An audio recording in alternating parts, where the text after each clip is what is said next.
Happy holidays, everyone. Listen, it is Friday. It is the Christmas weekend beginning, and I want to talk about self-image, self-esteem, and this term body dysmorphia. So I made some notes because this is going to be a heavy topic. I'm going to tell you right now. So if you touchy-feely, you don't want nobody talking about how you look or what you do and your choices, this post may not be for you. But I do want to target those who are looking to find a way to work through their individual struggles with how they look physically, their body parts, my butt, my back, and so forth. So with that said, I've been wanting to do this post for about 3 or 4 days now because I was in the gym and I was looking at my calves and I'm like, man, my calves are lagging. So I started, doing all this calf work, and like 5 minutes, I'm like, wait a minute. And so listen, being an athlete, and it's not just athletes, but women in general, we have such high esteem for ourselves, and there's nothing wrong with that. But I just want to dive in a little bit, give you some tips to help you to navigate through your inner thinking about yourself and push the world out and begin to love yourself and push past the self-imagery and trajectory that you think you should have, and especially the mental disorder of body dysmorphia. So in short, so where does a lot of this stuff come from? Most women in general, listen, a lot of stuff, guys, come from, child rearing, how we were raised, the expectation of us as little girls. It really has a great deal in stemming from the home. And as you get older, your influence, what you grow up around, who you hang around or who's influencing you. And this goes from family, friends, and beyond.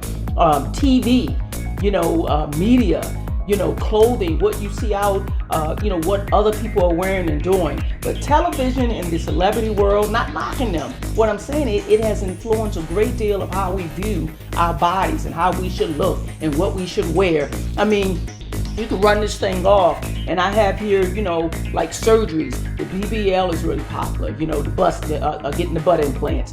Breast implants are very popular. Botox, you name it. Bariatric surgery, though it is designed more for health reasons for those who are substantially large and have to get the weight off.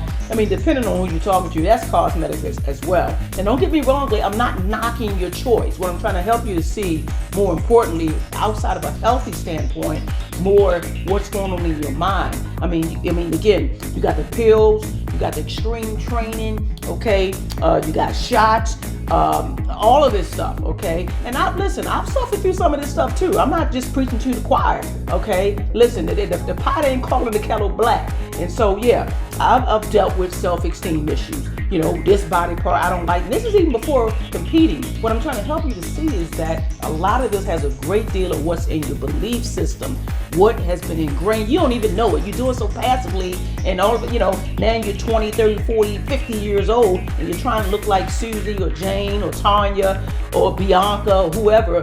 And what I want you to see, ladies, listen. Begin to love yourself from the inside out. There's nothing wrong with wanting to look beautiful. Listen, I love looking stacked and packed. Don't get it twisted, okay? And I love, investing and taking care of my temple. But it's not the all everything. I have grown to love and appreciate myself. And guess who taught me that? Him up above. Yes, God himself and his son Jesus helped me to see the love that he has for me, which is simplistic in that he loves me unconditionally. And so in order for you to understand what love is, you got to be taught by the love maker. And what I'm getting at, in order for you to move away from, I want to look like this, I want to get that, I want to get the quick pill, I want to drop and have a butt like, all of the stuff that you're after, whatever it is. At the end of the day, remember, the choice is yours. I'm not knocking nobody's choice.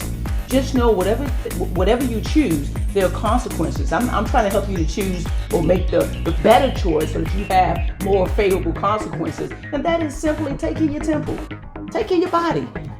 Again, eat clean most of the time, 80%. Do some walking, some exercising. Again, I post a lot of videos on where ladies need to move weight that's necessary to build sculpt lean muscles and develop a lifestyle, ladies, of reducing your stress. Okay, these are just tips I'm giving real quick on what it takes from taking care of your temple. But I really want to get back to, again, the whole body dysmorphic thing. That's a mental health term. That's more of a psychological, demented way. And this is my definition. You can look it up of looking at yourself that you can't even function because you have this thought process that you just don't look a certain way. So you know what? I can't go to work. I can't go see this person. I can't go do that. Again, that's a mental health diagnosis. You need to see a psychiatrist for that. I just want you to understand, I don't believe that many, I'm not saying that all women suffer from that, okay? What I'm saying is I want to help you identify they're actually called character flaws from a counseling standpoint, or ways that you think and expectations of yourself that are not normal. They're not. And I want you to move away from the expectation of the world and into the expectation of what God has for you, taking care of yourself, loving you for who you are.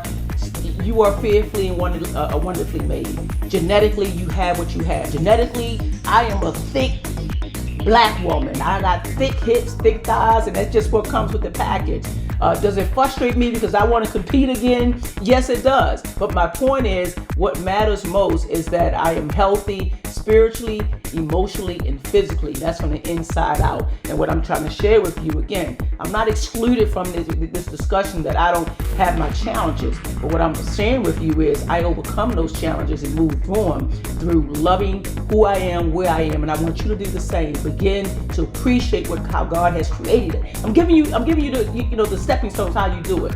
Secondly, change your mindset, how you view.